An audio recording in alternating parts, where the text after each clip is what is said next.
ఇది దేశంలోని న్యాయవాద వృత్తి స్వాతంత్రాన్ని బలోపేతం చేసే తీర్పు. దర్యాప్తు సంస్థలైన ఈడీ, పోలీసులు నిందితుల తరపున వాదించే న్యాయవాదులకు నేరుగా సమన్లు జారీ చేయడాన్ని దేశ సర్వోన్నత న్యాయస్థానం తీవ్రంగా ఖండించింది. ఇద్దరు న్యాయవాదులకు ఈడీ సమన్లు ఇవ్వడం, గుజరాత్ పోలీసులు ఒక నిందితుడి తరపు న్యాయవాదిని పిలిపించడం వంటి ఘటనలపై సుప్రీంకోర్టు సుమోటోగా కేసు విచారించింది. న్యాయవాదులకు సమన్లు జారీ చేయడం అనేది న్యాయవాద వృత్తి స్వాతంత్రాన్ని తీవ్రంగా దెబ్బతీస్తుందని, అంతేకాకుండా స్వతంత్ర న్యాయ నిర్వహణపై ప్రభావం చూపుతుందని ధర్మాసనం అభిప్రాయపడింది. క్లయింట్ల తరపున ఇచ్చే సలహాలపై ఎట్టి పరిస్థితుల్లోనూ న్యాయవాదులను దర్యాప్తు సంస్థలు పిలవకూడదని కోర్టు స్పష్టమైన ఆదేశాలు జారీ చేసింది.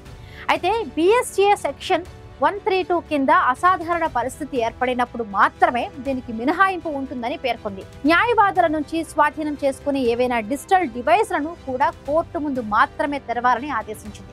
ఈ పరిణామాన్ని బార్ కౌన్సిల్ కూడా తీవ్రంగా ఖండించింది. ఈ తీర్పును వెలువరించిన చీఫ్ జస్టిస్ గవాయ్ ఇటీవల కాలంలో కొన్ని వివాదాస్పద వ్యాఖ్యలు చేసి వార్తల్లో నిలిచారు. విష్ణువు విగ్రహంపై ఆయన చేసిన వ్యాఖ్యలు తీవ్ర దుమారం రేపగా, భారత రాజ్యాంగం బుల్డోజర్ వ్యవస్థతో సాగదు అని విదేశీ పర్యటనలో చేసిన వ్యాఖ్యలు కూడా చర్చనీయాంశమయ్యాయి. ఈ వ్యాఖ్యల నేపథ్యంలోనే ఒక న్యాయవాది గవాయ్పై షూ విసిరేందుకు ప్రయత్నించడం దేశవ్యాప్తంగా సంచలనం సృష్టించింది. ఈ వివాదాల మధ్య న్యాయ వ్యవస్థకు భరోసా ఇచ్చేలా ఈ సంచలన తీర్పు వెలువడింది.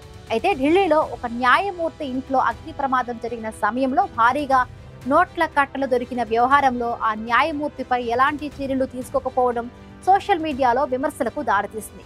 ఈ నేపథ్యంలో సుప్రీంకోర్టు తాజా తీర్పు న్యాయ వ్యవస్థ విశ్వసనీయత, స్వాతంత్ర్యంపై అనేక ప్రశ్నలకు సమాధానంగా నిలిచింది. దర్యాప్తు సంస్థల పరిధిని ప్రశ్నిస్తూ సుప్రీంకోర్టు ఇచ్చిన ఈ తీర్పు దేశ న్యాయ చరిత్రలో కీలకమైన మైలురాయిగా నిలుస్తుంది.